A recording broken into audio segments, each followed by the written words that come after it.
જીવનની પદ્ધતિ આ છે કે વિદ્યા સમયસર ભણતા નથી, ભોગનું સેવન મર્યાદામાં રહીને કરતા નથી અને વાર્ધક્યમાં મોહ મમતાને છોડતા નથી. ગુજરાતી સ્તવનમાં પણ આ તો ચોખ્ખી વાત કરી છે. પછી ગળપણમાં ગોવિંદ ભજાશે નહીં, પછી ગળપણમાં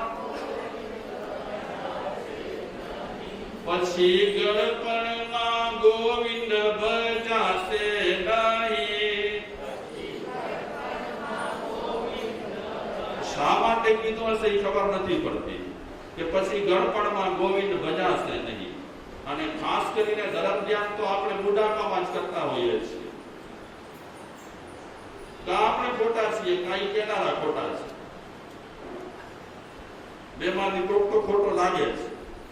શાસ્ત્રોમાં પણ એવું બતાવ્યું કે વાર્ધક્ય તારામાં પ્રવેશે એનાથી પહેલા તું ચેતી જજે. પછી ગળપણમાં ગોવિંદ ભજાશે નહીં, પછી ગળપણમાં લોભ વૈભવ ને ધન ને તજાશે નહીં, લોભ વૈભવ ને કઈ અવસ્થામાં નહીં તજાય? જોજો ઘણી વખત એવું બનતું હોય છે, યુવાવસ્થામાં જેટલી મમતા નથી હોતી ને, યુવાવસ્થામાં જેટલો મોહ નથી હોતો ને, એનાથી વધુ મોહ, વધુ માયા, વધુ રાગ કઈ અવસ્થામાં આવી જાય? ગઢપણમાં આવી જાય. ઘરને છોડી શકતા ન હોય, ઘરમાં માન ન હોય, સન્માન ન હોય, લોકો સ્વીકારતા ન હોય, આવકારતા ન હોય, તે છતાં પણ મારા પોતરા, મારા છોકરા, મારો ઘર. લોભ વૈભવ ને ધન ને તજાશે નહીં, લોભ વૈભવ ને બનો આજથી પ્રભુમાં મસ્તાન, જીવન થોડું રહ્યું.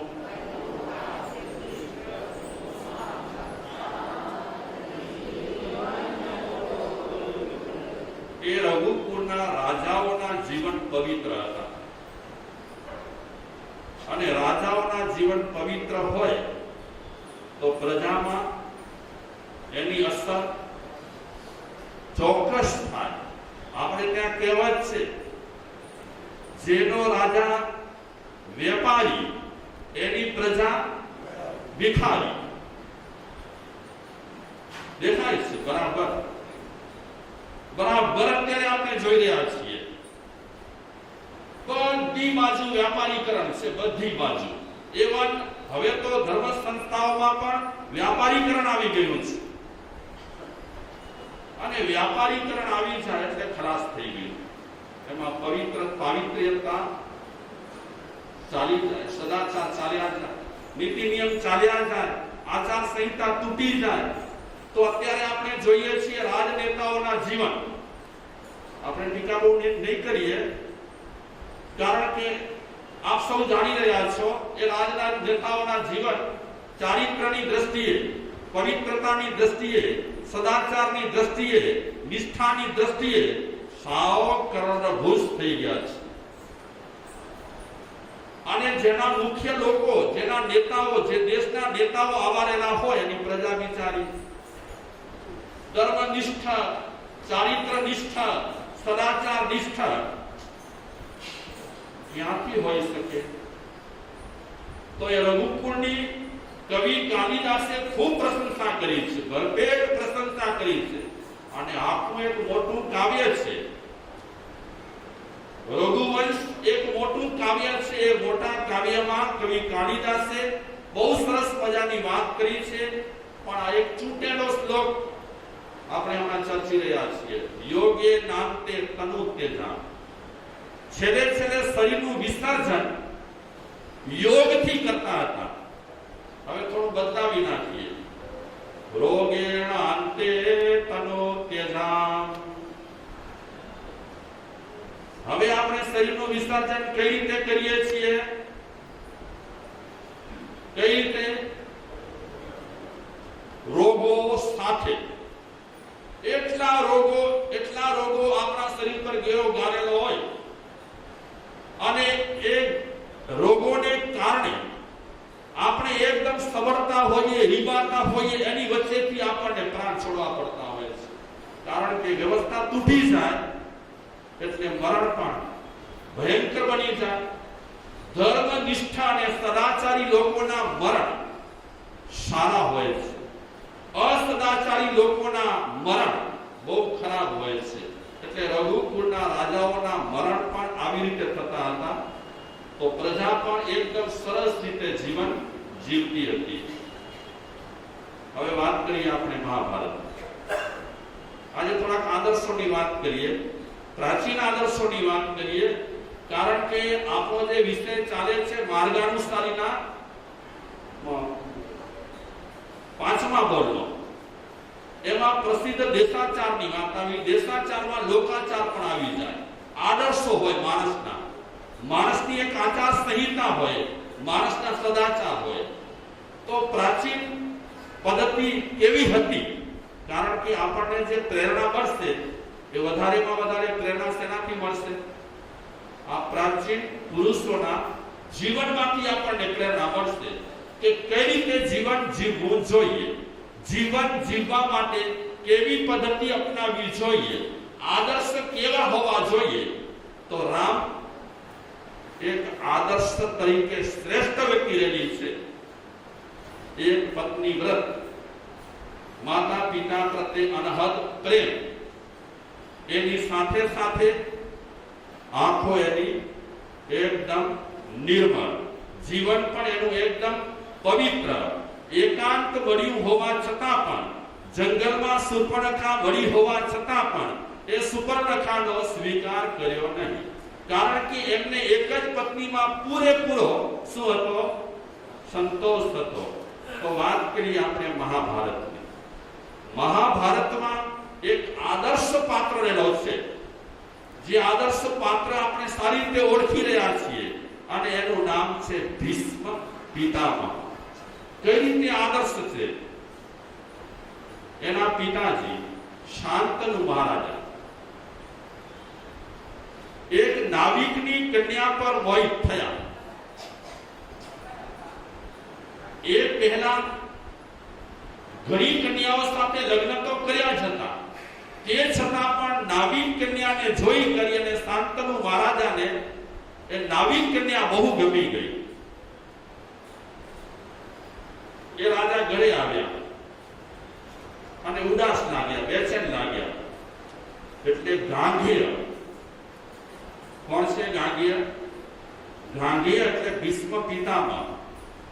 એ ગાંગેય પોતાના પિતાજીને પૂછે છે, પિતાજી તમે ઉદાસ કેમ? બેચેનીનું શું કારણ?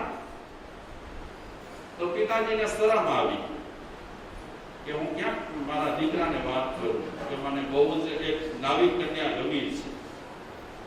મર્યાદા રાખતા હતા માણસો, તે છતાં પણ બહુ દબાણ કર્યું.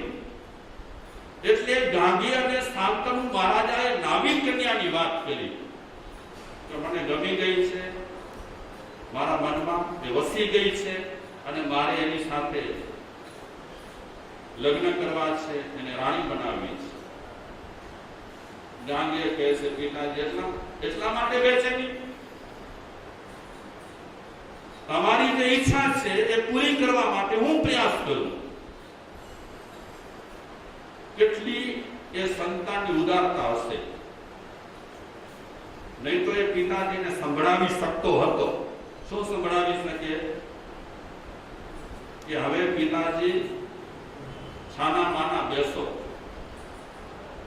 અગાઉ ઘણી કન્યાઓ સાથે તમારા લગ્ન થઈ ગયા છે, અંતપુરમાં રાણીઓ છે, જરાય કચાશ નથી, ખામી નથી. તો હવે આ નાવિક કન્યા મળી કે ન મળી, શું કામ તમારે હવે આ ઉંમરમાં આવું રાખવું જોઈએ? આવું ન સંભળાવ્યું. આ બધા આદર્શ પુરુષો હતા. નાવિક પાસે ગયા એ ગાંગેય. એ પહેલા એ ભીષ્મ પિતામહ તરીકે પ્રસિદ્ધ ન હતા, ગાંગેય તરીકે ઓળખાતા હતા. નાવિકને મળ્યા અને વાત કરી. અને એ સમયના પ્રજાજનો પણ આવા મોટા માણસો સાથે ખુલ્લા દિલથી વાત કરી શકતા હતા. નાવિક ગાંગીયાને કહે છે કે તમારા પિતાજીને હું મારી દીકરી આપું. મારી દીકરીની વેલ્યુ શું? કારણ કે ભવિષ્યમાં રાજગાદી તો તમે સંભાળવાના છો. મારી દીકરીના સંતાન થાય એની કિંમત શું? એટલે મારે મારી દીકરીનો જીવન બગાડવો નથી. આ બે ધડક કહી શકતા હતા. નહીં તો આ ગાંગી એટલે રાજકુમાર કહેવાય. એની પણ પ્રતિભા તો હોય ને, જે રીતે રાજાની પ્રતિભા હોય તે રીતે રાજકુમારની પણ પ્રતિભા હોય. પણ સ્પષ્ટ અને ખુલ્લું થઈ ગયું. એક સમય હતો માણસો એકદમ ખુલ્લા દિલથી વાત કરી શકતા હતા અને થઈ શકતી હતી વાત ખુલ્લા દિલથી. હવે તો ખબર નહીં કયા માણસ સાથે કેવી રીતે વાતચીત કરવી, આગળથી ગોઠવણ કરવી પડે. અગર આપણે આગળથી ગોઠવણ ન કરીએ તો અને વફાઈ જાય કાંઈ, તો આજે માણસો ઘણી વખત પોઈન્ટ જ જોતા હોય, પોઈન્ટ મળી જાય કે તરત જ નગારા વગાડીને. આજે માણસોમાં આવી વૃત્તિઓ બહુ વધી ગઈ છે. બહુ ખરાબ વૃત્તિઓ વધી ગઈ છે. ગાંગીય નાવિકને કહે છે કે ભાઈ તારે તને આજ એક શંકા છે ને, આજ એક બીક છે ને, તારી દીકરીનો જીવન ન બગડે એટલા માટે તું એમ કહેવા માંગે છે ને કે તારી દીકરીથી જે સંતાન થાય એને ભવિષ્યમાં રાજ મળવું જોઈએ. બરાબર છે. બીજી વાત કે ભવિષ્યમાં તમે શાદી કરશો, ભવિષ્યમાં તમારા સંતાન થશે. એટલે ભવિષ્યમાં તમારા સંતાન જે થશે રાજગાદી બેસવાના છે. આમાં મારી દીકરીનું જીવન સલવાઈ જાય, આ પરિસ્થિતિમાં મારી દીકરીને ચેન ન પડે. અને એ સમયે આ ગાંગીએ પ્રતિજ્ઞા કરી કે તને જે જે શંકાઓ રહેલી છે એની હું પ્રતિજ્ઞા કરું છું. જાવ જીવ એટલે કે આજીવન હું બ્રહ્મચર્ય વ્રત લઈશ. એટલે સવાલ જ નથી ને સંતાન પેદા થવાની. એટલે આ રસ્તો ક્લિયર. બીજું આજીવન પ્રતિજ્ઞા લઉં છું રાજગાદી પર બેસીશ નહીં. આ કુરબાની ઓછી ના કહેવાય, આ આદર્શ ઓછું ન કહેવાય. પોતાની જાતને પૂરેપૂરી નીચે દબાવી નાખી. કોની ખાતર? કોના માટે? પિતાજીના માટે. આદર્શ પુરુષો છે આ. અને આવા પુરુષોને યાદ આપણે કરીએ. બાકી વાતે વાતે જે ફરી જતા હોય, કામ પતી જાય, જ્યાં સુધી કામ પતેલું ન હોય ત્યાં સુધી વચન સાચવી રાખે. અંદર તો કુટક્યા મારતી જ હોય બધી વૃત્તિઓ, તે છતાં પણ જ્યાં સુધી કામ ન પતે ત્યાં સુધી મને ગમને વચન જાળવે. જેવું કામ પતી જાય કે ગમે તેવા વચન આપ્યા હોય, ગમે તેવા લખાણ કર્યા હોય, આજ તો માણસ તો એટલો બેશરમ થતો જાય છે એને જરા માત્ર સંકોચ ન થાય. પેલો સરસ આપણે બોલતા હોઈએ છીએ અવારનવાર કે રઘુકુળ રીત સદા ચલી આઈ, પ્રાણ જાય અરુ વચન ન જાય. આ રઘુકુળની રીત હતી. પ્રાણ કુરબાન કરવા માટે તૈયાર થાય પણ આપેલું વચન એ ત્યારે ફોક ન કરે. અને આજે તો આપણે જ કહીએ છીએ હો, અભી બોલા અભી બોલા. નિષ્ઠા બહુ તૂટી ગઈ છે. અને માણસની નિષ્ઠા તૂટી જાય ખલાસ થઈ ગઈ. પૈસા તો ઠીક છે, ઘણા હોય કે થોડા હોય એ મહત્વના નથી. નિષ્ઠા તૂટી ગઈ એટલે ખલાસ થઈ ગયું જીવન. આ ભીષ્મ પિતામહ બન્યા. ક્યારે બન્યા? ગાંગીએ દ્રઢ સંકલ્પ કર્યો કે આ જીવન બ્રહ્મચર્ય વ્રતમાં રહીશ અને રાજગાદી પર બેસીશ નહીં. અને એ સમયે દેવતાઓએ આ ગાંગીય પર ફૂલોની વસ્તી કરી અને બોલવા લાગ્યા ભીષ્મ ભીષ્મ ભીષ્મ.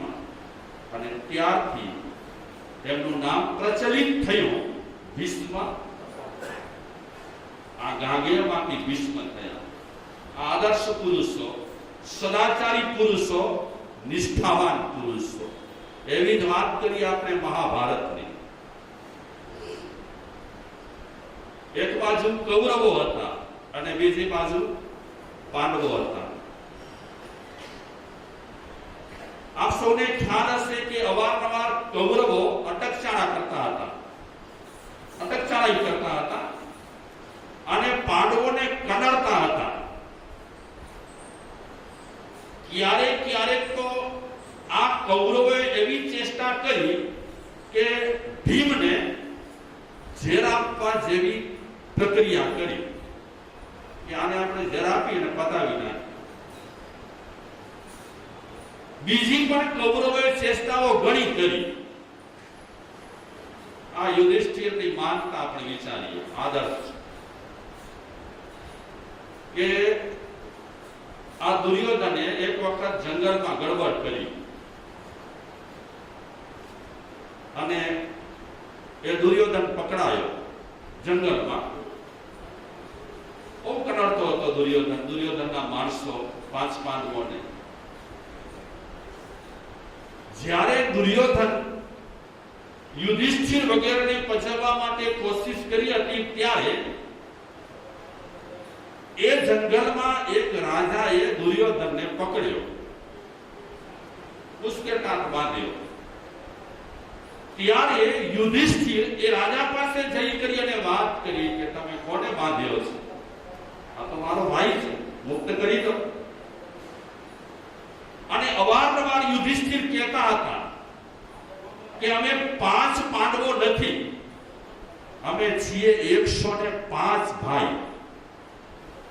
જ્યારે જ્યારે એવી કોઈ પરિસ્થિતિ ઊભી થતી હતી ત્યારે આ યુધિષ્ઠિર દરેકને કહેતા હતા કે અમે સાથે છીએ. એ જાણતા હતા અટકચાળાઈ કોની? કૌરવોની અટકચાળાઈ જાણતા હોવા છતાં પણ જગત સામે એક વાત ચોક્કસ કહેતા હતા કે અમે સંગઠિત છીએ, અમે એકબીજા પર પ્રેમ પણ રાખીએ છીએ. એ યુધિષ્ઠિરને પરેશાન કરવા માટે, 5 પાંડવોને પરેશાન કરવા માટે દુર્યોધન અને એના સાથીદારો ઘણા પ્રયાસ કર્યા છતાં પણ ક્યારે પણ ખાનદાની યુધિષ્ઠિરે છોડી નથી. વાત કરીએ આપણે મહાભારતમાં આગળ. ઘણા પાત્રો આદર્શ પાત્રો છે. કોઈ પણ આપણે ઇતિહાસની કથા લઈએ તો ઇતિહાસની કથામાંથી આદર્શ પાત્રો મળતા હોય છે અને એ આદર્શ પાત્રો જે મળે છે એમણે લોકાચારનો ક્યારે પણ ત્યાગ નથી કર્યો.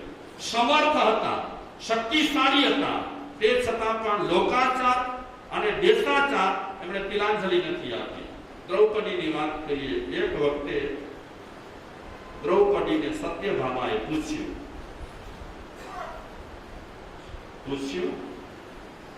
કે બેન, હું એક પતિ સાચવી શકતી નથી અને તું 5 પતિને કેમ સાચવે છે? અને હું જ્યારે જાઉં છું ત્યારે તું પણ પ્રસન્ન અને તારા 5 પતિ પણ પ્રસન્ન, તો તારી પાસે એવો કયો ઇલમ છે, તારી પાસે એવો કયો જાદુ છે કે જે જાદુ તે 5 પાંડવો પર અજમાવ્યો છે અને એ 5 પાંડવો હંમેશા એકદમ ખુશ રહે છે? આ ખુશીનું કારણ શું છે? સત્યભામાના મને એમ હશે કદાચ કે દ્રૌપદીને કોઈ વિલંબ મળી ગયો હશે, કોઈ જાદુ મળી ગયો હશે અને એ જાદુનો પ્રયોગ કામણ ટુમણ વગેરેનો પ્રયોગ કર્યો હશે કોના પર? 5 પાંડવો પર. અને એના કારણે 5 પાંડવો વસ્ત થઈ ગયા છે. એવું કઈ જાણતી હશે સત્યભામા, એટલે આ પ્રશ્ન